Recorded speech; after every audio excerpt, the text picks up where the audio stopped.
Hi everyone, welcome back to my channel.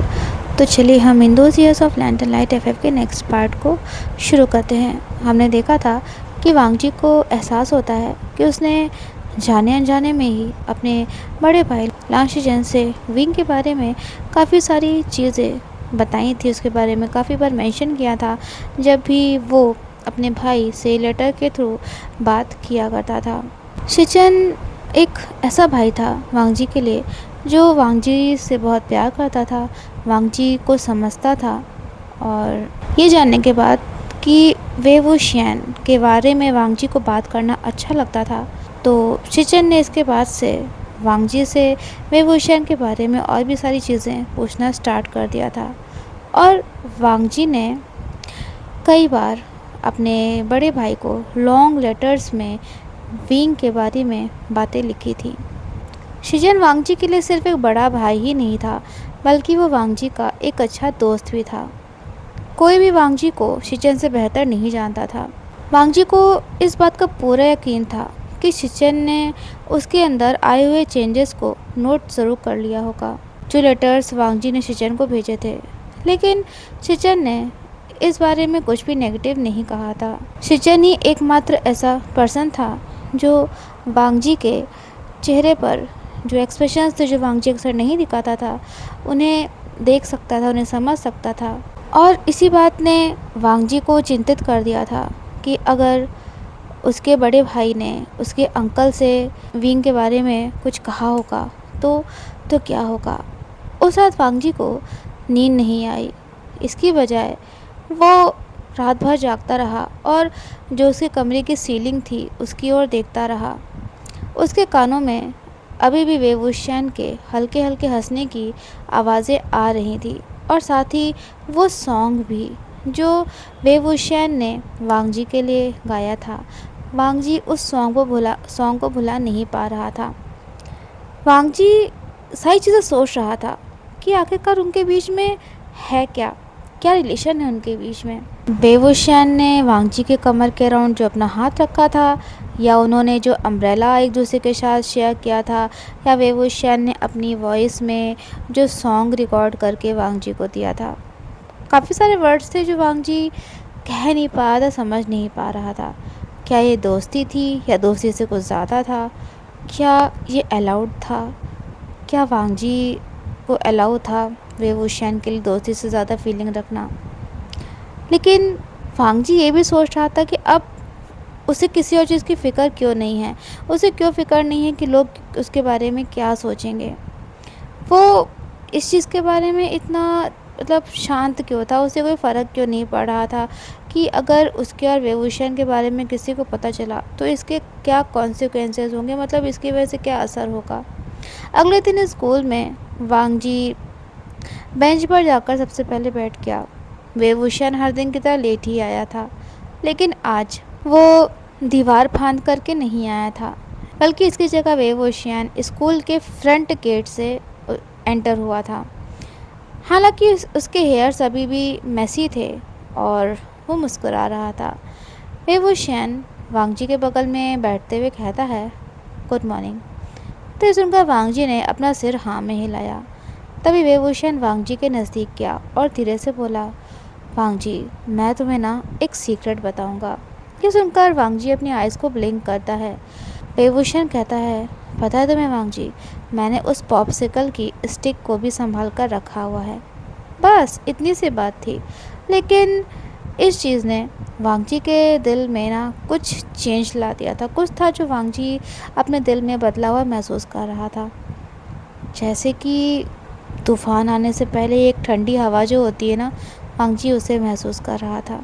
वो सोचता है कि आखिरकार वेवुशियन को कैसे पता कि मैंने भी वो पॉप्सिकल की स्टिक अपने पास रखी थी, क्योंकि वेवुशियन ने उससे कहा था कि मैंने भी वेवुशियन ने भी उस स्टिक को, पॉप्सिकल स्टिक को अपने पास संभाल के रखा है। तो इस बात से वांगजी को ये समझ में आता है कि वेवुशियन को कैसे पता चला कि उसने उस पॉप्सिकल की स्टिक को संभाल कर रखा हुआ है। लेकिन क्लासरूम के जो डोर था वो ओपन होता है और जो उनके पीछे कोई बैठा हुआ था वो तभी आके थोड़ा सा झुका और बोला, ओए वेवुशियन, तुम किसी को डेट कर रहे हो क्या? हाँ, ऐसा कुछ लग रहा है क्या? तुम अक्सर ऐसे ही धीरे धीरे बातें क्या करते हो? ये सुनकर जो क्लास में स्टूडेंट्स थे ना, वो हंसने लगे। वांगजी तो बिल्कुल अपनी जगह पर फ्रीज हो जाता है, लेकिन वेवुशियन ने इस चीज़ को बिल्कुल ऐसे नकार दिया और कहा, अच्छा तो तुम्हें क्या जेलस फील हो रहा है मुझसे? मुझे लग रहा है कि तुम जेलस फील हो रहे हो। ये सुनकर बच्चे और ज़्यादा हंसने लगे, स्टूडेंट्स और ज़्यादा हंसने लगे। लेकिन वांगजी को ऐसा फील हो रहा था कि वो कुछ बोल ही नहीं पा रहा है। उसकी हिम्मत भी नहीं हो रही थी ऊपर देखने की। और ऐसे ही तो सब कुछ पहले स्टार्ट हुआ था उसके पहले वाले पुराने वाले स्कूल में। जोक्स, ऐसे ही मस्ती मजाक, स्टूडेंट्स ऐसे ही गॉसिप्स किया करते थे, और फिर वो र्यूमर और वो शर्मसार करने वाली बात, और फिर इसकी वजह से वांगजी को अपना पुराना स्कूल छोड़ना पड़ा था। वांगजी ने धीरे से वेवुशियन की ओर देखा, जिसे देखकर ऐसा लग रहा था कि उसे कोई इफेक्ट नहीं हुआ है। लेकिन वांगजी अब अच्छे से समझ पा रहा था, रिस्क सच में बहुत ज़्यादा रियल था। और इस बार अगर वो गिरा, अगर वांगजी को फिर से ऐसा फेस करना पड़ा, तो उसके लिए बहुत ज़्यादा मुश्किलें खड़ी होने वाली थी। खासकर अगर लान कुरेन को इसके बारे में पता चल गया। उस दोपहर लान कुरेन ने वांगजी को अपने रूम में बुलाया। सूर्य की रोशनी जो थी वो कमरे के अंदर आ रही थी, और लान कुरेन अपने फिंगर्स को जो बेंच थी, जो डेस्क थी, उस पर टैप कर रहे थे। लेकिन उनके दिमाग में एक बेचैनी थी। तभी अचानक से रूम का डोर ओपन होता है और वांगजी अंदर आता है। वो हमेशा की तरह ही बहुत ही शांत और मतलब नॉर्मली बिहेव कर रहा था। लेकिन लान कुरेन वांगजी के इस मैनर के पीछे भी, जिस तरह से वो शो कर रहा था खुद को, उसके पीछे भी उसकी टेंशन को देख पा रहे थे, समझ पा रहे थे। लान कुरेन ने वांगजी से कहा, बैठ जाओ, लेकिन उन्होंने वांगजी की ओर देखा नहीं।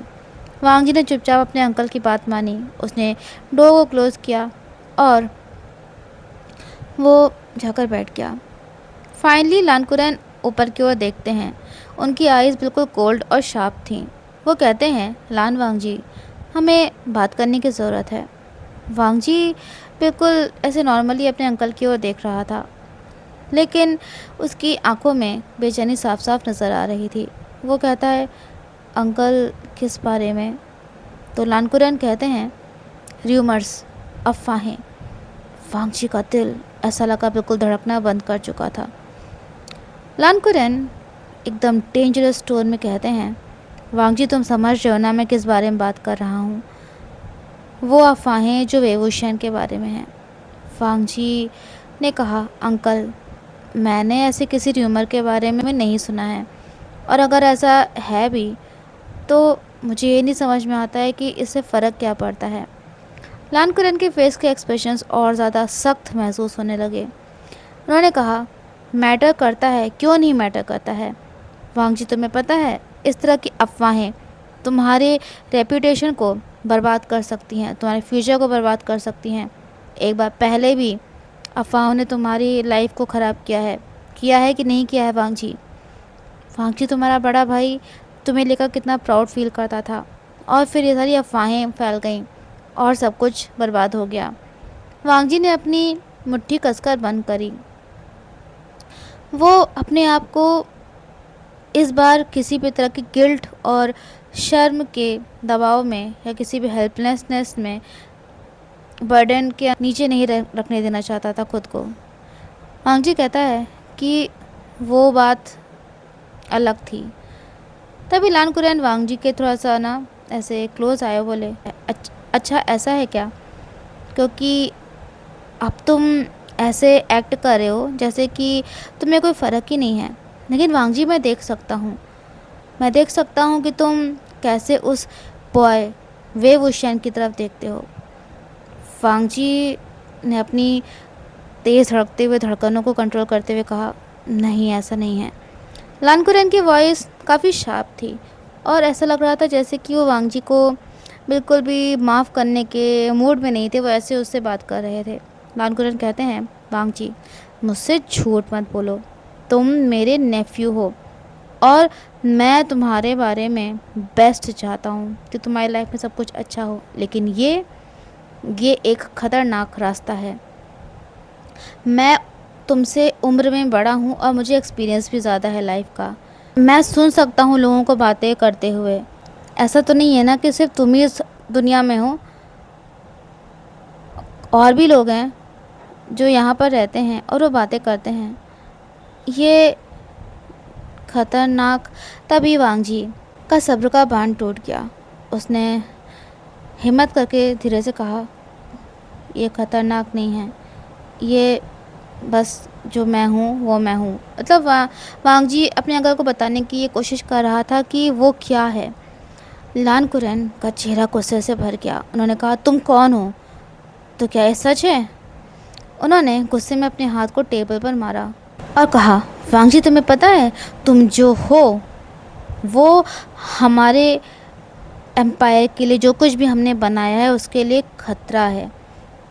तुम्हारा भाई यहाँ से चला गया, वो पढ़ाई में अच्छा कर रहा है, अपनी लाइफ में अच्छा कर रहा है, और किस्मत की बात यह है कि तुम जो कुछ भी कर रहे हो उससे उसे कोई फ़र्क नहीं है, क्योंकि वो यहाँ से दूर है और ये चीज़ उसके रेपुटेशन को बचा के रखेगी।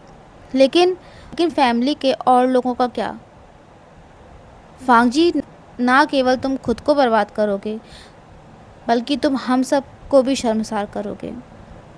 वांगजी को अपने अंकल की वही पुरानी वाली टोन महसूस हो रही थी, वही उनका कोल्ड तरीका वांगजी को जज करने का, और किस तरह से वो इस सिचुएशन को हैंडल कर रहे थे।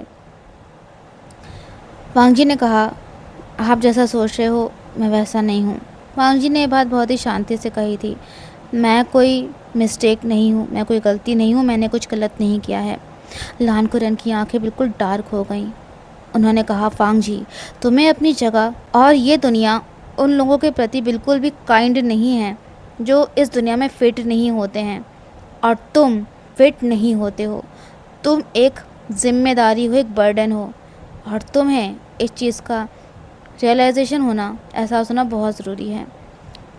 वांगजी के अंदर इमोशंस का ना एक से तूफ़ान सा उठ रहा था। उसने कहा, मुझे लगता है कि शायद फिर दुनिया को ही बदलने की ज़रूरत है। मुझे क्यों डरने की ज़रूरत है जब मैंने कुछ भी ऐसा नहीं किया है जिससे किसी को तकलीफ़ हो। लान कुरैन का तो गुस्सा बढ़ता ही जा रहा था। उन्हें समझ नहीं आ रहा था कि वो क्या करें। मतलब बहुत ज़्यादा इसमें फ्रस्ट्रेट हो गए थे। उस रात वांगजी अपने बेड पर लेटा रहा और वो अपने रूम की सीलिंग की तरफ देखता रहा। उसके और उसके अंकल के बीच में जो भी बातें हुई थी वो उसके माइंड में लगातार चलती चली जा रही थी। कि उसके अंकल ने, यानी कि लान कुरैन ने वांगजी से कहा था कि तुम मेरे नेफ्यू हो और मैं तुम्हारे लिए सब कुछ अच्छा ही चाहता हूँ। वांगजी कहता है, लेकिन मेरे लिए क्या अच्छा है? एक छोटी ज़िंदगी जीना, एक ऐसा पर्सन बन के जीना जो मैं हूँ ही नहीं, अपनी लाइफ के एक हिस्से को दबा देना, ख़त्म कर देना उसे, कि मैं आज़ाद होकर जीना चाहता हूँ। वांगजी ने अंधेरे कमरे में अपनी मुट्ठी को कसकर बंद किया। वांगजी की आंखें आंसुओं से भर आई थी, लेकिन किसी तरह से उसने अपने आंसुओं को कंट्रोल कर लिया था कि वो उसकी आंखों से बाहर ना आए। वेवुशियन के वो मुस्कुराहट, उसका वो मुस्कुराता हुआ चेहरा, उसकी वो फियरलेस, बिना डर की वो आँखें, और उसके चेहरे पर वो जो एक वार्मनेस वांगजी महसूस कर रहा था। वेवुशियन ने वांगजी से कहा था कि मैं यहीं पर हूँ, चाहे कुछ भी हो जाए वांगजी, मैं हमेशा तुम्हारे लिए हूँ।